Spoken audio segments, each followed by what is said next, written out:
मोला बही बना दिस रे टूरा तोरे मीठ मीठ बोली माँ। मोला बही बना दिस रे टूरा तोरे मीठ मीठ बोली माँ। टूरा दीवाना मोर पाछो परे है, टूरा दीवाना मोर पाछो परे है, मार दिस माया के गोली माँ। मोला बही बना दिस रे टूरा तोरे मीठ मीठ बोली माँ। मोला बही बना दिस रे टूरा तोरे मीठ मीठ बोली माँ।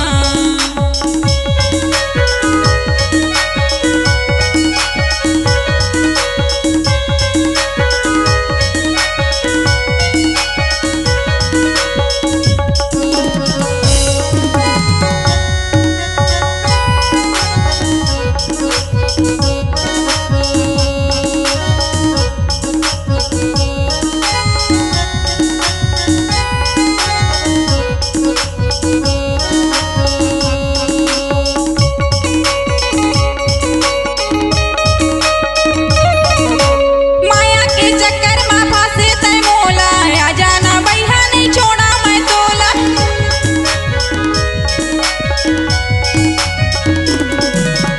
माया के चक्कर में फंसे तै मोला, आ जाना बैहा नहीं छोड़ा मैं तोला। मोर दिल माँ तै जगह बनाए, मोर दिल माँ तै जगह बनाए, तोर माया वाली ठिठोली माँ। मोला बही बना दिस रे टूरा तोरे मीठ मीठ बोली माँ। मोला बही बना दिस रे टूरा तोरे मीठ मीठ बोली माँ।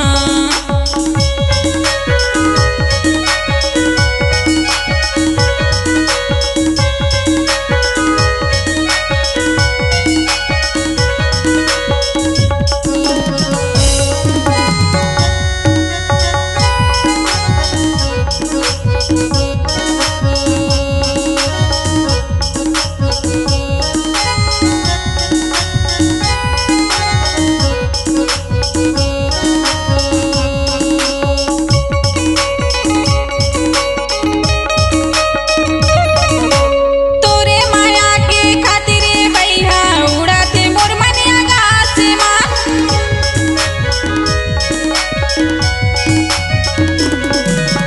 तोर चेहरा मोरे नैना माँ झूले मन मंदिर के दुआरे माँ। गातै मोनी कमाए रे टूरा, गातै मोनी कमाए रे टूरा, संझा बिहन आया भोरे माँ। मोला बही बना दिस रे टूरा तोरे मीठ मीठ बोली माँ। मोला बही बना दिस रे टूरा तोरे मीठ मीठ बोली माँ।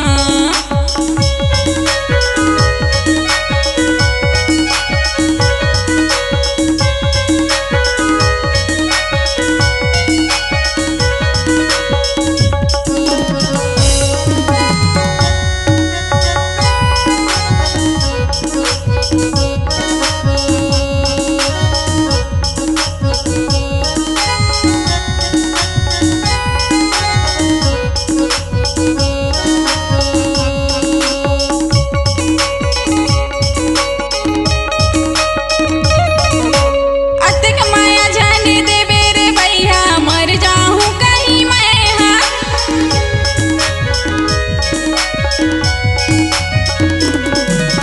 जिंदगी भर तै खो जाते रहिबे, पछतावते रहिबे रे तै हाँ।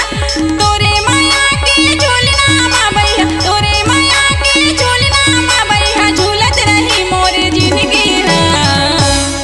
मोला बही बना दिस रे टूरा तोरे मीठ मीठ बोली हाँ। मोला बही बना दिस रे टूरा तोरे मीठ मीठ बोली माँ।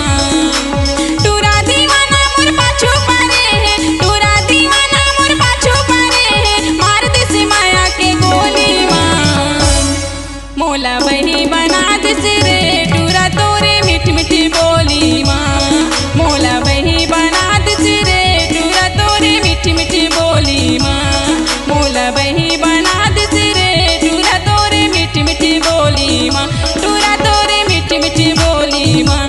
टूरा तोरे मीठ मीठ बोली माँ। टूरा तोरे मीठ मीठ बोली माँ।